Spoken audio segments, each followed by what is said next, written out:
嘿，大家伙早喽！5月1号星期一啊，又是1号，又是星期一。其实昨天我训练了，但是昨天发了另外的片子。昨天跑了14公里，昨天这边下雨了，因为时差大概还差2个小时左右，半夜起来，瓢泼大雨。现在还没有想好是不是把今天当做第一个训练日。就像上次视频说的，5月份这1个月要重建有氧，因为上个月和上上个月因为比赛打乱的太多了，训练量也直线下降，而且调整比赛的那个身体状态和训练的身体状态不太一样。打有氧呢，一方面是更好的能让自己有一个将来准备比赛的状态，就是你有氧能力强了，你的训练才能安排的比较自如，否则的话你跑不动了就像好多人说训练计划课表这些，其实执行起来啊，不仅仅是意志力的问题，还有就是基础的问题。不光是有氧能力啊、恢复能力啊等等这些，另一方面呢是提升比赛的成绩的上限吧，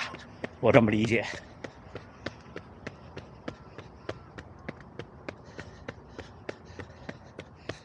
然后6月份开始一个训练周期，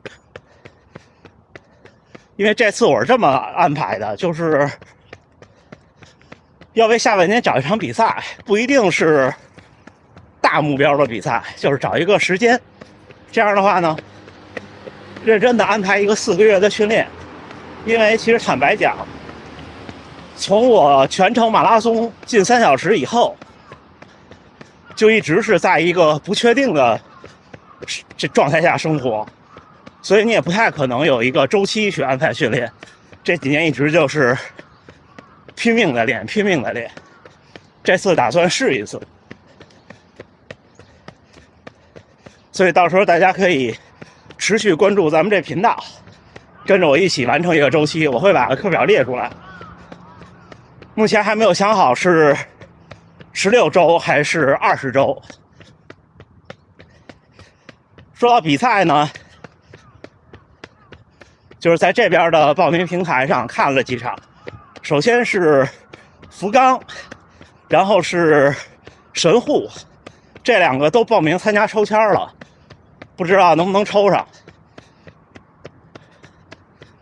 其实福冈马拉松错过了，他4月17号开启的报名，有一批名额是先到先得的，不知道。之后呢，又报名了一个大阪本地的，就是有一天我去跑一个，我说特别宽，电川河的河边呢那个赛道，那是一个很小规模的比赛，但是也有25年的历史，那有点本地的那种小比赛的感觉，就像那年的府中心一样。全程马拉松是7000人规模，那个不用抽签，我报名缴费了。比赛日期是11月5号，所以就看这3场哪一场去吧。比较期待的是福冈，因为看福冈马拉松看了好几届，刚开始的时候看福冈马拉松才知道他那个相对严格的关门时间，就老想着去一次，但是就感觉当时看那赛道就感觉可能还是因为城市不够大，所以有的地方相对荒凉，就有点像芝加哥有一段那种感觉。大阪本地的比赛呢，就是第一便宜，没有旅途的钱；第二呢简单。那个比赛提前1天去领东西，特别有意思，试体验，就有点像你们看抖音上那个日本大叔参加的那种比赛，他前10名都有奖。去年的第10名是2小时57，而且这种非常本土的小比赛也没有被这个防疫影响太多，他还是这些人，所以今年试试看是不是。我和奖金最近的一场比赛就是置顶的视频的副中心，跑了第9名，前8名有奖。但是呢，人家前8名都是特邀的职业选手，第8名快了我10多分钟吧。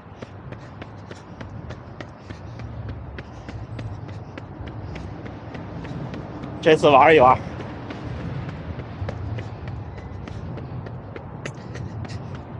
所以今天开始就是开始打有氧，低强度的轻松跑。但是这2天心率还是比正常状态下高了一些，因为睡眠还，就我的手表统计，我还差15%就补回来了。前几天太可怕了，前几天每天的平均睡眠不到6个小时，今天好多了。行，那咱一会儿聊聊训练计划，聊聊一些这个设备周边的更新。有的时候选一场比赛，这场比赛并且你确定了时间和名额，这样去训练，确实心理感受不一样。今天的感觉心态就很奇妙。其实这几天一直在找比赛，这几年没有这种体验，真的没有这种体验。这一次就感觉上要系统的做一件事儿，还是挺有动力。这2天去看了一次柯南的剧场版，这边上映了好长时间了，但是没有字幕啊，就是连听带猜，差不太多，那还是挺精彩的。就感觉包括现在的漫画的更新，感觉节奏有点快。大阪城里头有一个，就大阪城那个主城边上的一个建筑里，到8月份一直都有一个柯南的周边的商店，每天去转转。然后右前方马路对面那个商场，就是楼顶有跑道的那个商场，有一个大型体育用品商店，无意中发现的，也打算这几天去看看，等完全调整过来。所以整个这一次的比赛的准备是横贯这边的夏天，这边夏天应该是反正不会太凉快，还不知道，没有在这边夏天待过。我的计划是从6月份开始，5月这1个月先把之前丢掉的基础再往前打一打。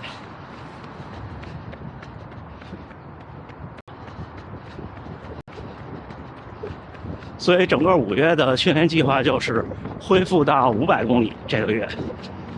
然后以有氧为主。你看，就这个 Super Sports，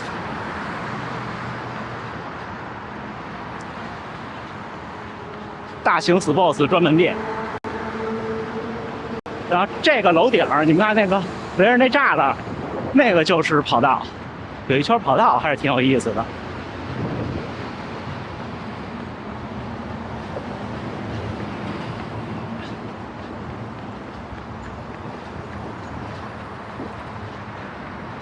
像有的时候这样坚持1个月的基础能力的奠定，会对你最后这4个月或者5个月的备战，或者是夏训也好，冬训也好，有一个很不错的影响。就是训练这事儿，其实就是不管是你是肌肉力量的训练，还是说你是练健美的，或者是练马拉松的，它其实都是一个破坏、重建、超量恢复的过程。不管是肌肉系统还是心肺系统，但是如果你的有氧基础达不到，很多时候其实你练不到你的那个所谓的破坏带引号的破坏那个点，你就坚持不住了。或者可以我自己的浅显的理解就是，如果基础打不好，就一直去练强度或者怎么样，你可能造成的结果就是你更适合跑半马。对，我前几年就是这样，我前几年半程马拉松已经可以跑到1小时20以内，但是全程马拉松的成绩依然很拉垮，就是这个原因。所以为什么说半马跟全马是根本的2个不一样的东西呢？就是这一点。半程马拉松是可以靠一直的就是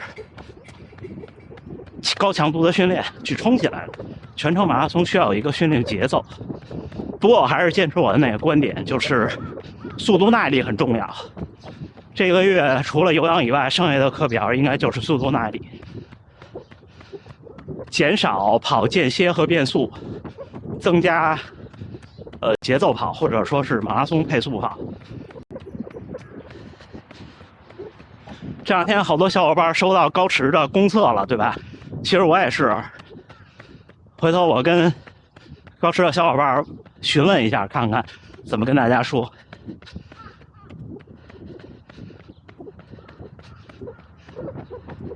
其实越跑越觉得跑步的手表主要是佩戴舒适和轻，所以我也是推荐大家，如果只跑步的话，比方说您一定要买佳明的表，还是2系列的更合适。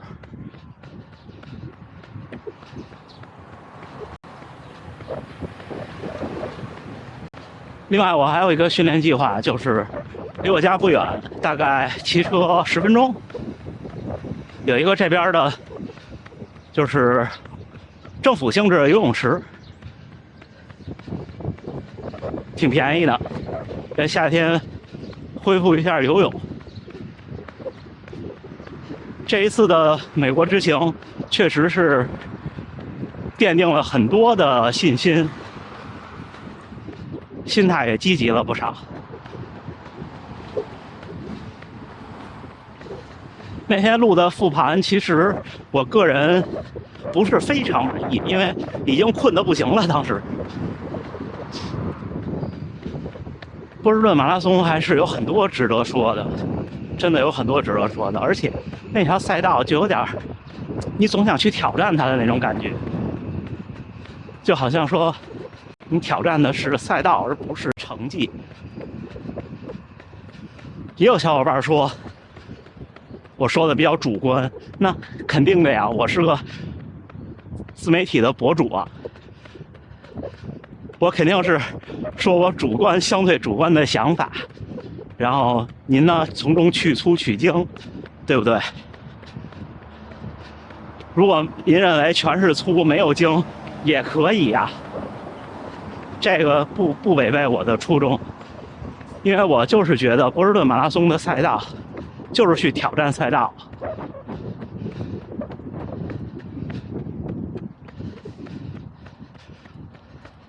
因为如果你把它当成今年的冲成绩的目标赛事的话，其实太多不确定性。首当其冲的就是天气，它是不确定的。第二就是那个赛道的设定本身就是让你挑战一下自己，所以其实像跑北京马拉松、东京马拉松没有这个感觉。就这2场马拉松我会挑战成绩，因为赛道其实它就是一个赛道，就像柏林马拉松一样，赛道它就是一个赛道，是为了我出成绩服务的。而我觉得波士顿的赛道是有一种可能，这就是一种历史造成的一种感觉吧，就像跑故宫那条路线一样，它就是感觉不一样，说不好。但是限于这次看到的物价，昨天跟家属聊呢，努力挣钱吧，争取再能去一次。行，今天跟大家聊聊我训练计划的事儿，所以大家保持关注，到时候我会贴决定了的训练计划出来。然后关于那6颗星的系列视频已经开始弄了，详细的每一个跟大家聊聊其中的一些特殊的小经历，或者我的一些小观点，好吗？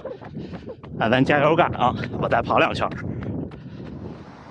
5月1号星期一清晨7点05训练结束啊。马拉松之后的第一个半程马拉松， 1小时33，平均配速4分25，心率148，功率222，步频200。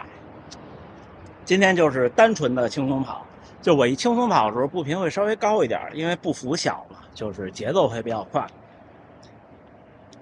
就是在轻松跑和有氧之间吧，这种强度，这1个月会有很大一部分的训练维持在这个强度，80%-90%吧，然后增加下午的跑步，恢复到去年就是安心训练那段时间的状态，先找到这个安心训练的状态，然后迎接夏训。这边已经挺热的了，然后都出汗了。今天没有昨天气温高，但是太阳很不错。我也是建议大家可以从6月1号开始算作夏训，算一个新的阶段吧。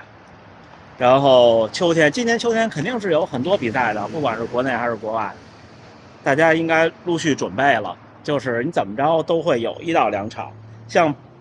国内的话，尤其是北方的城市，比方北京，我还是建议放在晚一些的时间，比方说10月份或者11月份的比赛。9月份可能还是太热了，不容易出成绩。我觉得今年秋天是一个出成绩的一个比较不错的机会。为什么呢？因为今年春天刚刚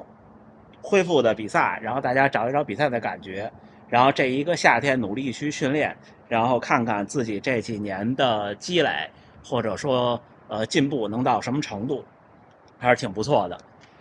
那行吧，那今天就这么着。还是祝大家能努力生活，健康平安。天气逐渐热起来，比赛也少起来了，我们恢复潜心的训练，咱们加油干，明儿见。